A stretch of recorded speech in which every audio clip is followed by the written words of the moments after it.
Hello, everyone. Thank you for joining me today. And today is Friday, June 24th. It's the weekend already. And to the realtors out there, this is the beginning of the week. It's when the busy time starts. Well, every day hopefully is busy for you, but we always know weekends, showings, appointments, questions, when other people have free time, we get busier. But today, some deep thought on having critical conversations with yourself. Now, so many times in my videos, I've said communication is the most important tool we have, and skill we have, and that you should be honing in your communication skills with others and building relationships, negotiations, just connectivity with people, conversations. Having conversations builds personal relationships, business relationships.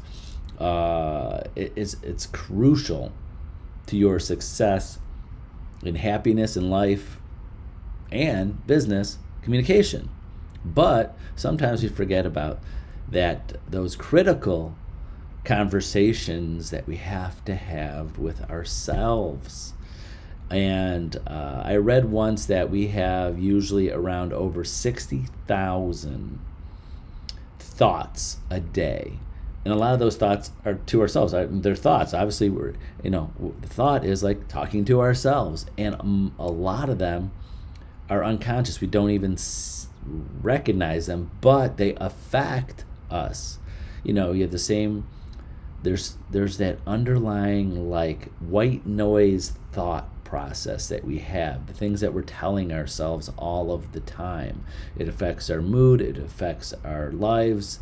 So there's things that sometimes you got to take the time.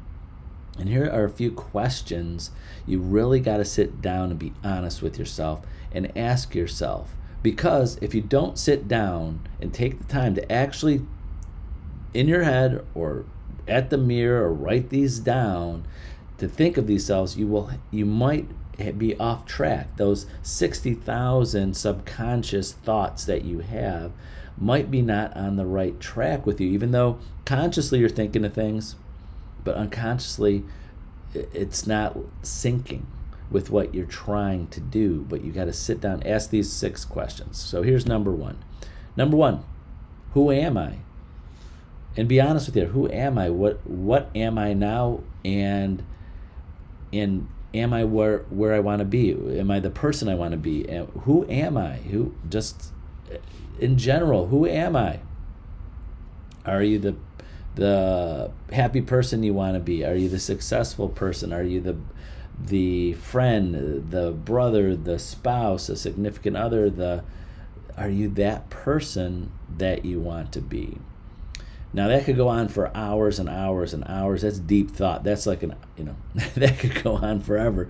But you got to remind yourself, like a little kickstart. Who am I? Like, where am I now? Who am I? Not what I want to be. Is who am I right now? The second question is, what do I really, in bold print, really want? And do I have it? What do I really, really, really want? The root of it. And are your goals, or are your habits and disciplines and routines getting you to where you want to be? So again, number one, who am I? Number two, what do I really, really, really want? Number three, I like this one, is, well, of course I like all of them because that's why I'm giving them to you. But this one I really like is, what am I no longer willing to put up with? What am I no longer willing to put up with myself, of what I'm doing?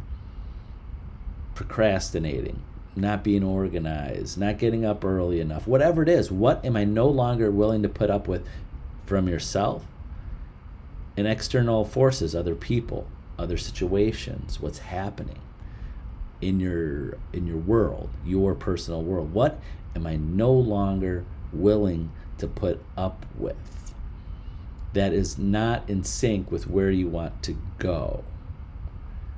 So, and that's to me, I mean, for being on this planet in life 52 years, I've done a lot of focusing on the external of what I'm no longer willing to put up with.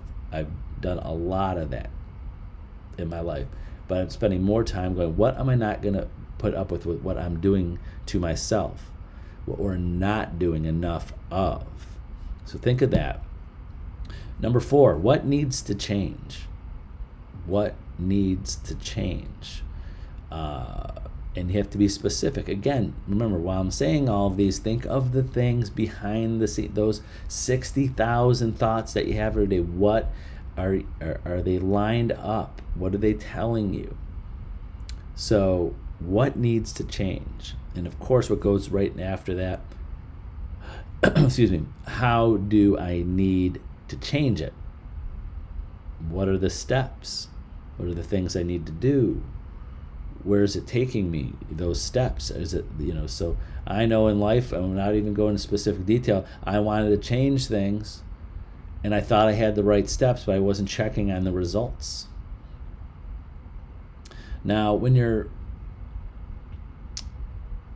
trying to get to a certain point or a certain goal, don't always, yes, you have to remind yourself of the goal, but don't focus on that goal every day.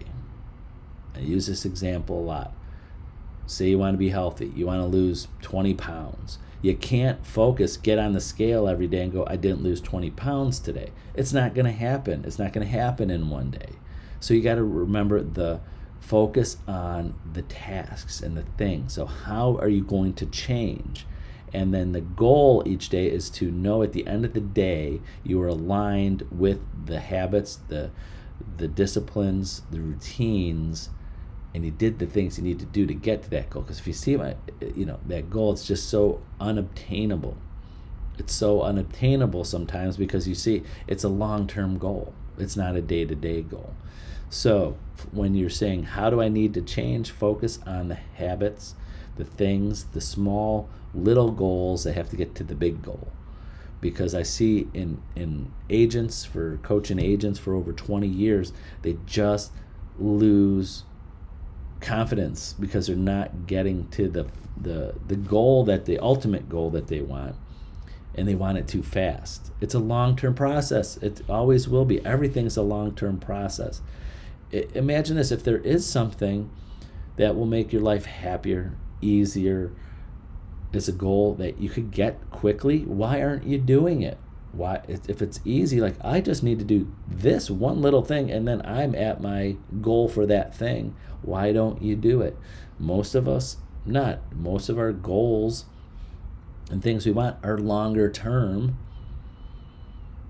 and take time to get there. And you got to have that patience. You got to have that. And last, number 6 is very important. These are all important, but this is very important. Is why do you want things to change? Why do you want it to change? If you don't have that core reason, that ultimately reason that it's ingrained in you that you want this change, it won't happen. If you 100% don't believe in it, you 100% don't want it.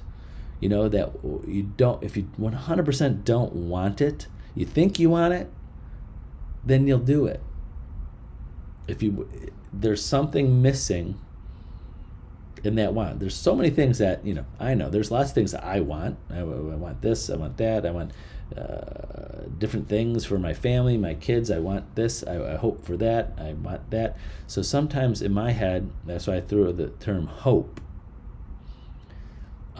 Sometimes there's things where I hope that'll happen, but that's not ingrained in me, because that's like winning the lottery. Like, well, I hope that happens. That would be very nice if that happens, because if I really wanted it, I'm not going to hope for it. I'm going to go get it.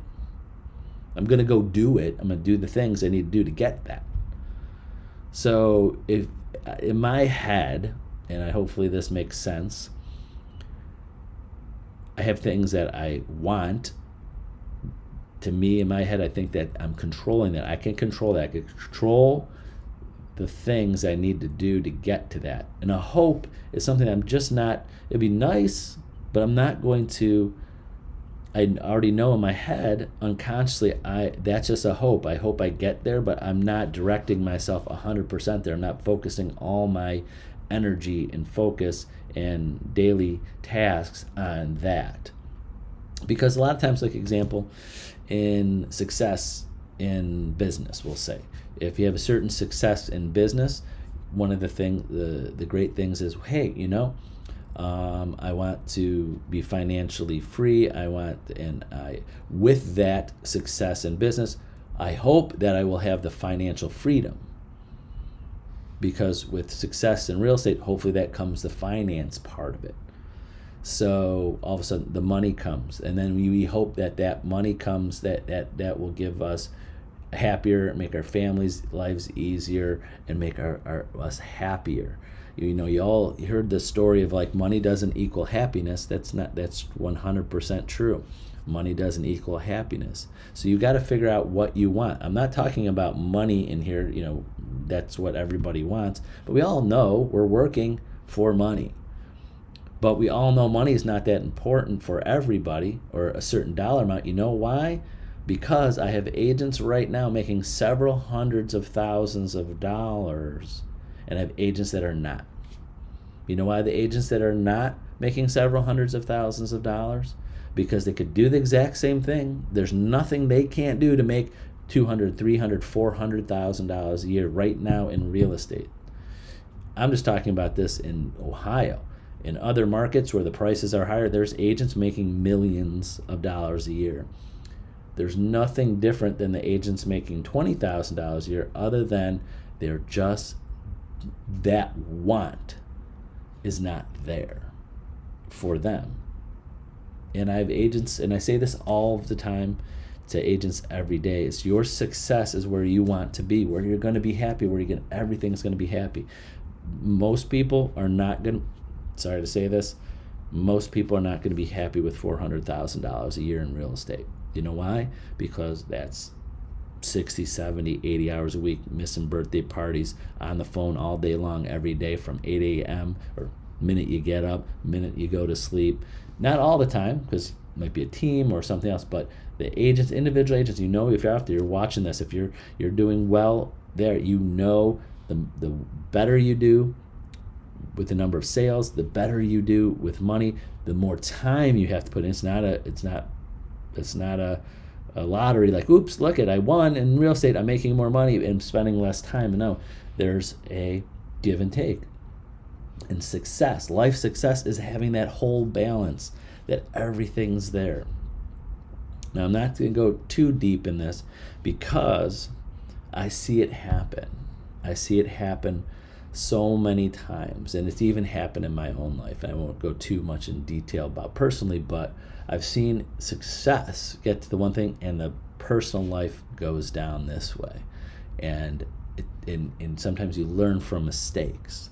What I mean by that, I've seen agents that have such success, and I could watch it on Facebook. I've seen it with a few agents just in the last, not even our agents of other companies. I've seen it. I'm like, oh my God, that agent's doing very well. They just got married. They want to have a baby. I see it in their Facebook posts. I just, not voyeur, just see it, because they're posting all the time. Like, I hope they do okay. And then all of a sudden I see the bad news.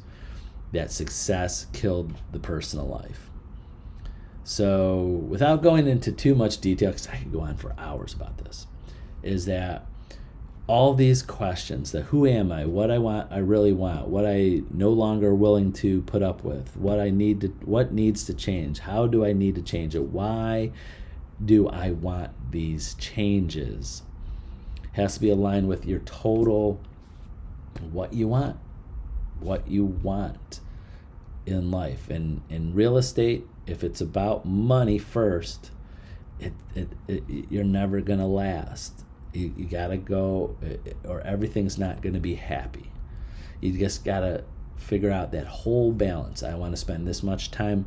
That's why when I do business planning I always start the year, and you'll see this at the beginning of the year, go through your year, and go through your month, go through your quarter, and write the times down where you want to spend time with yourself, with your family, with your spouse, significant other, when your downtime is on your calendar first. Because the great thing about real estate, every day of every minute of any day, you could fill it up with work anytime you want. That's the beauty of it. That's what I love about it. You're like, hey, I feel like doing some work right now. And if it's not even on my calendar, I'm like, I have some free time. Get on the phone, make a few phone calls, check in on people. You could do it at any time. You're like, well, I do that. I'm traveling with my family. We're all sitting at the airport and we're waiting for our flight and everybody's on their phones. I'm like, this was my downtime, but I'm going to work for the next hour and just see what everybody's up to, check in on some agents, make some phone calls. That's the beauty of it. But if you don't carve off that time and you love what you do, you're going to see that happiness or those personal stuff get beat down by the work. And if you really love it like I do, I don't even think it's work. I just, so many times people go, don't work so hard. I'm like, it's not work. I love doing it. I love doing what I do. So I sometimes miss out on that because I love doing it. And people remind me all the time, hey, what are you doing? I'm on my phone. Well, you're watching TikToks. I'm working. I love what I do. And I got to watch that. So I got off a tangent there, but the whole point of it is go through these questions. You have to keep on going through these questions because those 60,000 thoughts that you have a day, mostly unconscious, might not be thinking the same thing you're thinking if you don't remind those subconscious thoughts of these specific questions, of what you're aligned to do, and remind your subconscious like it's a separate person, separate entity, separate person inside you. Hey, I got to remind my subconscious this is what I really want. These are the things I want to change. These are the things I don't want to put up with anymore, because they will always kind of bring it like water. It will always go the easiest path. It will always get you back into that mindset that's easiest for you. And a lot of us is that negative mindset that you don't even realize there's negative thoughts in the background reminding you of things that you don't want to be reminded of, or remind you of things that are easier, not harder, of things that you have to do. So hopefully that made some sense. But of course, remember, reach out to me, call me, text me, email me. I'll put you on my schedule. We'll talk about whatever you want and go more in detail about this. This topic right here is like one of the reasons why I wanted to be study and learn more about being a life coach. I love this topic and talking to people and helping them out, especially with realtors, because I could help that out, because I know that this life that I've lived since I got out of college 30 years ago, I know this inside and out, left and right, and I enjoy talking about it. So that's it. Have a wonderful Friday, a great weekend. We'll see you on Monday. Bye-bye.